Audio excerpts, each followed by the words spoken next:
Hey, en ce moment, tu peux retrouver mon nouveau projet en financement participatif sur Game on Tabletop et mes anciens projets sont aussi disponibles sur ma boutique en ligne. Les liens sont dans la description. Bonne vidéo à toi.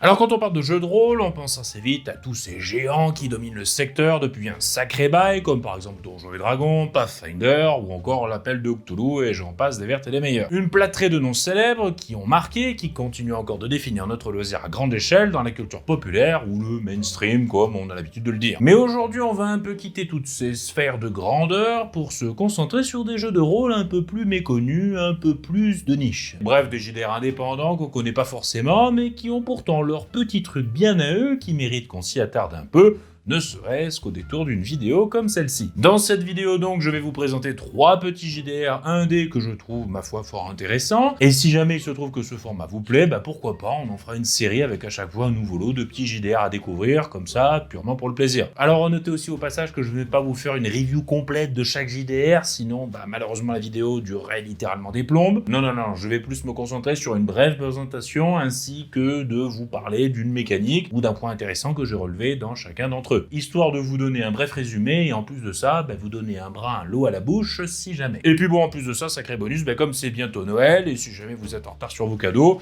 j'espère que ça vous donnera quelques idées en la matière au passage. Sans plus attendre donc, c'est parti pour partir à la pêche aux jeux de rôle indépendants dans les méandres des petites maisons d'édition, en espérant y dénicher des perles qui sauront vous ravir et vous donner l'envie d'y consacrer pourquoi pas quelques parties à l'avenir, ou même peut-être aussi de récupérer quelques bonnes idées pour vos JDR plus classiques.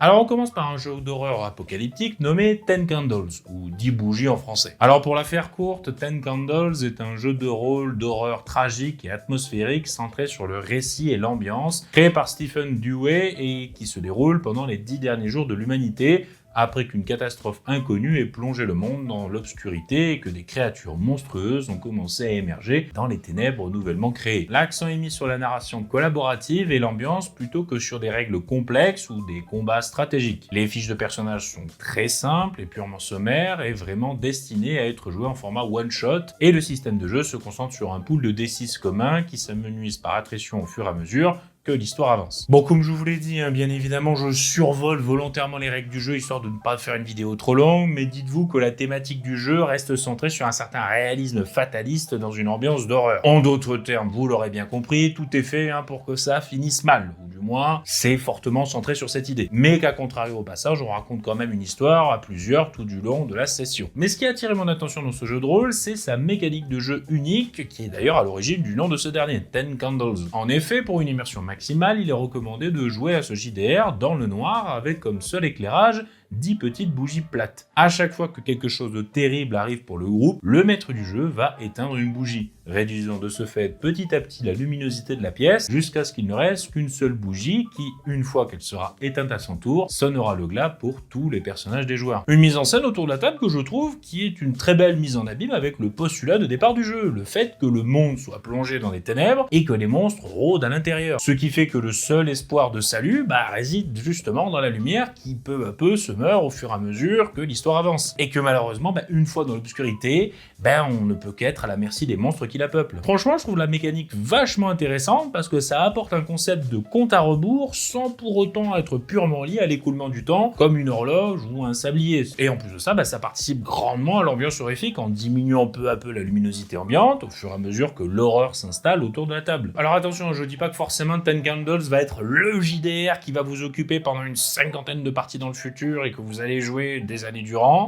Je suis tout à fait d'accord que l'aspect horreur tragique qui veut que quoi qu'il arrive, c'est vraiment voué à finir mal, n'est pas forcément le truc le plus engageant sur le long terme. Ce qui d'ailleurs est un petit point noir et je trouve un petit paradoxe que l'auteur n'a pas super bien traité, je trouve, où il demande de jouer des personnages qui ont l'espoir de s'en sortir alors que clairement il stipule quelques lignes plus tard que ça n'a aucune chance d'être le cas. Bon, là-dessus, en tant que MJ, vous êtes tout à fait libre de réadapter ce point à votre sauce afin de vous arranger pour qu'il y ait quand même un moyen pour les joueurs de tirer leur épingle du jeu, même mince. C'est d'ailleurs ce qu'il y a très bien avec ce genre de jeu de rôle très allégé en règle, c'est que c'est extrêmement simple de les modifier à sa sauce sans pour autant tout casser au passage. Donc comme je le disais, ce ne sera pas le jeu de rôle que vous ressortirez systématiquement à toutes vos soirées, mais toutefois, je vous encourage à le tester pour l'expérience ludique que ça apporte. Quelquefois par-ci par-là comme ça, avec d'autres joueurs ou différents groupes, vraiment pour s'amuser. Ten Candles est disponible en version numérique anglaise sur le site de l'éditeur pour moins de 10 €. Et si jamais vous n'êtes pas trop à l'aise avec la langue anglaise, sachez qu'il existe de très bons traducteurs en ligne comme DeepL qui peut traduire des documents comme par exemple les PDF. On remerciera vachement la technologie au passage de nous permettre de profiter de perles qui sont pas forcément dans notre langue. Alors pour le deuxième JDR de cette liste, à dire vrai, c'est un peu une formule 2 en 1, comme le dentifrice ou les pastilles pour machine à laver. Je n'avais pas mieux comme comparatif. Et je vais vous parler de CBR plus PNK. En gros, une manière stylisée d'écrire Cyberpunk, vous l'aurez compris, qui est une extension du système Forge in the Dark pour le jeu de rôle Blades in the Dark. Alors à la base, Blades in the Dark, c'est un jeu de rôle où on incarne des braqueurs qui préparent et effectuent un casse dans une ambiance style dark victorienne. Et pour CBR plus PNK, le postulat de base est que les joueurs incarnent des mercenaires engagés par un fixeur pour effectuer une mission dans une cité futuriste. Dans les deux cas, on reste dans du one-shot, facile à mettre en place, avec pourquoi pas la possibilité d'en faire une campagne si le cœur vous en dit. Là-dessus, c'est beaucoup plus, on va dire, adaptable que Ten Candles. Au niveau du système, je trouve qu'on est un peu à mi-chemin entre du PVTA, vous savez, le fameux Powered by the Apocalypse, et un genre de système un peu plus classique qu'on retrouverait dans pas mal de JDR, avec compétences et tutti quanti. Je veux dire par là que c'est un peu plus poussé que du PBTA, mais c'est moins fouillu que des systèmes plus connus, avec des compétences à tire-larigot, des points dans tous les sens, etc. À mon sens, je trouve qu'il y a un très bon entre-deux qui est très bien dosé, je trouve. Alors, autre point que j'adore tout particulièrement, à contrario d'un jeu comme Cyberpunk Red, que je respecte totalement, attention, calmez-vous les puristes, je vous vois venir,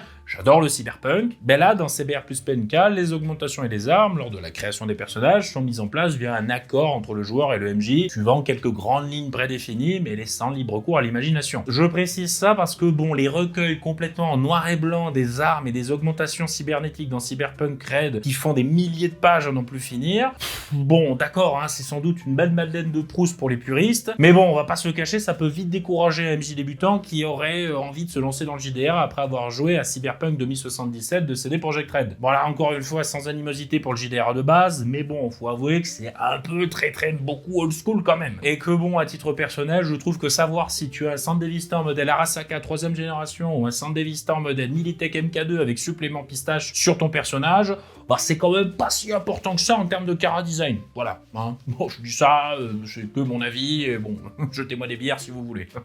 Toutefois, ce qui a attiré mon attention dans ce JDR et plus précisément dans ce système, c'est la mécanique de flashback. Pour vous expliquer le concept, durant la mission, les joueurs peuvent choisir de dépenser du stress, qui est une ressource qui peut aussi servir à d'autres actions très importantes, donc on ne la dépense pas à tout va comme ça. Et donc ils peuvent dépenser cette ressource pour faire ce que l'on appelle un flashback. Prenons un exemple rapide pour illustrer ça. Admettons que les joueurs doivent intercepter un convoi et qu'au cours de l'opération, il y a des renforts non prévus qui arrivent par une route annexe. Là, il y a un joueur qui peut déclarer un flashback et dire par exemple que son personnage avait prévu le coup en amont en installant des explosifs cachés sur cette route qu'il va ensuite actionner pour oblitérer littéralement les fameux renforts. Le flashback déclaré, le MJ fait rapidement jouer la scène dans le passé pour ajuster un peu si besoin, tout en mettant le jeu et l'action en cours en suspens. Puis une fois que ça c'est fait, peut-être en faisant 2-3 ajustements, retour dans l'action en altérant légèrement la réalité et le déroulé avec ce que le joueur aura prévu. Dit comme ça, je suis d'accord, ça peut sembler un peu bordélique, voire un peu brouillon dans la mise en application, mais pour avoir testé, franchement, c'est très fun, et surtout, le point le plus important, c'est que ça fait gagner un temps de fou. Parce que oui, on a tous vécu ça en tant que MJ, ce fameux moment où les joueurs passent un temps de malade avant une mission, à tenter de prévoir le moindre truc à la noix qui pourrait se passer,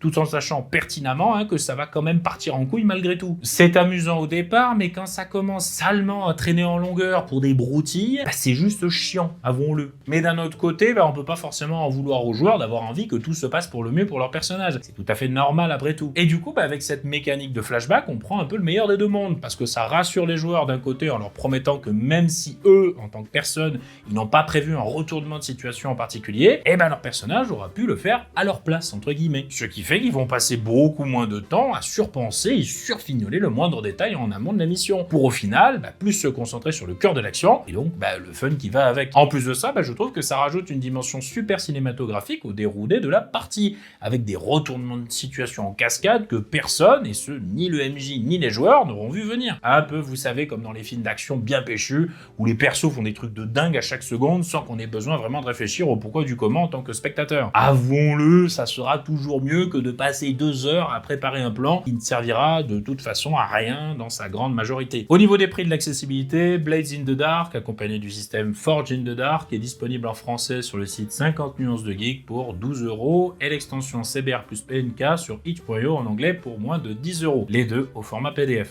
Je crois qu'il y a moyen de trouver CBR plus PNK en français, mais là-dessus, je vous laisse aller farfouiller le net parce que c'est un peu compliqué. Ce qui vous donnera in fine 2 JDR qui seront vous occuper pendant un petit moment pour une vingtaine d'euros, ce qui est vraiment très honnête, je trouve. Voilà, quand on voit un peu le prix des JDR de nos jours. Et enfin, on va finir en beauté avec un jeu de rôle qui a attiré mon attention de par son postulat de départ, qui veut qu'à contrario des jeux de rôle classiques où l'on chasse des créatures à l'appel pour accomplir des quêtes et gagner de l'expérience in fine, et dans ce jeu de rôle, les personnages vont avoir pour mission de les soigner, ces fameux monstres. C'est en effet le pitch de départ de Monster Care Squad, créé par Sandy Puck Games et disponible sur la plateforme itch.io, actuellement en promo pour moins de 15 €. Très axé sur la coopération, Monster Care Squad se déroule dans un monde fantastique nommé Ald'Amurin, où d'immenses créatures pacifiques vivent en harmonie avec les humains. Les joueurs incarnent des membres de l'élite Monster Care Squad dont la mission est de soigner les monstres qui sont tombés malades à cause d'une mystérieuse maladie connue sous le nom du faux or, ou The False Gold en anglais. Le jeu se concentre sur l'exploration, la collecte d'informations et la préparation de remèdes pour guérir les monstres, et vous l'aurez compris, contrairement à de nombreux jeux de rôle traditionnels, Monster Care Squad ne comporte pas de mécanique de combat. Les défis sont plutôt résolus par la diplomatie, la connaissance et la guérison. Pour ce faire, le jeu utilise un système assez simple, conçu et adapté pour de l'enquête, ce qui met, vous l'aurez compris, encore plus l'emphase sur tout le process de collecte d'indices pour faire progresser l'histoire, plutôt que de se concentrer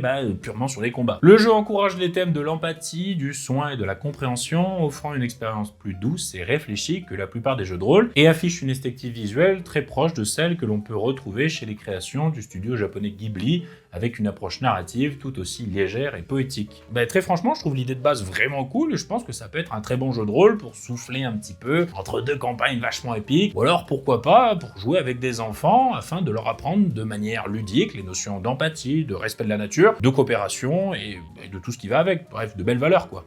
En plus de ça, la direction artistique est très belle, avec plein de couleurs, et puis une vibe un peu Miyazaki, vachement sympa, et très honnêtement, perso, j'ai toujours eu envie de faire un jeu de rôle dans un style d'ambiance genre Princesse Mononoke ou Nausicaa de la vallée du vent. Vous savez, ce genre d'expérience tranquille, détendue, comme quand tu te poses devant un film de Miyazaki, où tu sais que ça va être une expérience poétique toute douce et agréable, mais pas forcément dénué de sens et de messages. Et de ce que j'ai cru voir sur le net, il y a une version française qui se prépare. Donc voilà, si vous voulez un JDR cosy et tranquille pour changer des traditionnels massacres de gobelins à l'appel, vous savez où chercher du coup, voilà.